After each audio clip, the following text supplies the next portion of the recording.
पिछले वीक की सबसे सनसनीखेज खबर जो थी वो यही थी कि किस तरह डिज्नी ने 52 बिलियन में फॉक्स को खरीदने का फैसला किया है।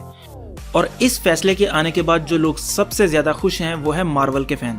वो क्यों खुश हैं इसकी बात अभी बाद में करते हैं, लेकिन पहले ये जानना जरूरी है कि इस डील में मार्वल के फैंस के अलावा और बाकियों के लिए क्या क्या कुछ रखा है। तो मेरा नाम है जुबैर और आप देख रहे हैं रेड वुल्फ। अब पहले बात करते हैं मार्वल के फैंस की खुशी की। जैसे कि सब जानते हैं कि मार्वल के बहुत से किरदार फॉक्स के पास थे और अब इस डील की वजह से वो सारे एमसीयू में वापस आ रहे हैं, जिनमें डेडपूल, फैंटास्टिक फोर और एक्समैन वगैरह शामिल हैं। मगर क्या सिर्फ यही किरदार वापस आ रहे हैं या कोई और भी हैं जो फॉक्स के पास थे जो डिज्नी के पास वापस आ रहे हैं जिनका आपको नहीं पता? तो उनकी बात मैं एंड पर करूंगा, आप एंड तक वीडियो देखते हैं। मैं उन दो चीज़ों की बात करूंगा जो शायद बहुत कम लोग जानते हैं जो एमसीयू के फैन हैं, कि वो भी फॉक्स के पास थे और अब वो डिज्नी के पास आ रहे हैं। तो अब मार्वल के अलावा अगर बात करें तो जो चीज़ डिज्नी को ऑडियंस से सबसे ज़्यादा पैसा बटोर कर देने वाली है वो है एवाटार फ्रेंचाइज, क्योंकि अपनी पहली ही मूवी में 3 बिलियन का बिजनेस करने वाली एवाटार अब डिज्नी की छत के नीचे आ चुकी है। और अगर डिज्नी इस फ्रेंचाइज को आगे ना बढ़ाए और इसको छोड़कर अपना सारा फोकस एमसीयू पर ही कर दे तो ये उनकी सबसे बड़ी बेवकूफ़ी होगी, जो कि वो कभी नहीं करेंगे। डिज्नी पहले ही लूकस फिल्म को ओन करता है, मगर classic old star war movies की डिस्ट्रीब्यूशन के राइट्स फॉक्स के पास थे, जो कि अब इस डील की वजह से वो भी डिज्नी के पास आ जाएंगे। प्लैनेट ऑफ एप्स एक ऐसी फ्रेंचाइज है जिसने कुछ ही अरसे में अपनी पकड़ फैंस पर बना ली है, और जो अभी रिसेंट इसकी इंस्टॉलमेंट आई वो भी एक क्रिटिकल और कमर्शियल हिट थी।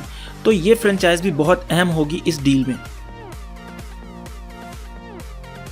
प्लैनेट ऑफ एप्स ही की तरह ये भी एक ऐसी फ्रेंचाइज है जिसने अपनी पहली ही मूवी में बहुत ज्यादा फैंस बनाना शुरू कर दिए, मगर इसकी जो अभी रिसेंट इंस्टॉलमेंट आई है वो इतनी ज्यादा पसंद नहीं आई फैंस को, मगर फिर भी ये 400 मिलियन कमाने में कामयाब हो गई। अब सवाल ये है कि ये इस फ्रेंचाइज को रीबूट करेंगे या जहां से फॉक्स ने छोड़ा है इसे वहीं से ही शुरू करेंगे। मेरा नहीं ख्याल जो ये वीडियो देख रहे हैं उनमें से कोई भी एक ऐसा बंदा होगा जिसने आइस एज नहीं देखी होगी। तो इस फ्रेंचाइज की अहमियत तो आप सब जानते हैं, तो इसके ऊपर मजीद बात करना आप लोगों का टाइम ज़ाया करने के बराबर होगा।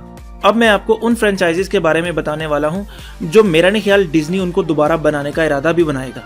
इस लिस्ट में सबसे पहले नंबर पर है 2014 में एंड होने वाली नाइट एट म्यूजियम ट्रिलॉजी है, जो कि ना इतनी पॉपुलर है और ना ही इतनी बेकार। दूसरे नंबर पर है पर्सी जैक्सन। इस सीरीज की मुझे एक ही मूवी अच्छी लगी है और वो भी इसका पहला पार्ट, जो कि बस ओके था। इसके बाद नंबर आता है नार्निया का। ये इस लिस्ट की वो वाहिद फ्रेंचाइज है जिसको रीबूट करके बनाया जा सकता है, मगर मेरा नहीं ख्याल आने वाले 10-15 सालों तक डिज्नी का कोई इसके बारे में प्लान होगा।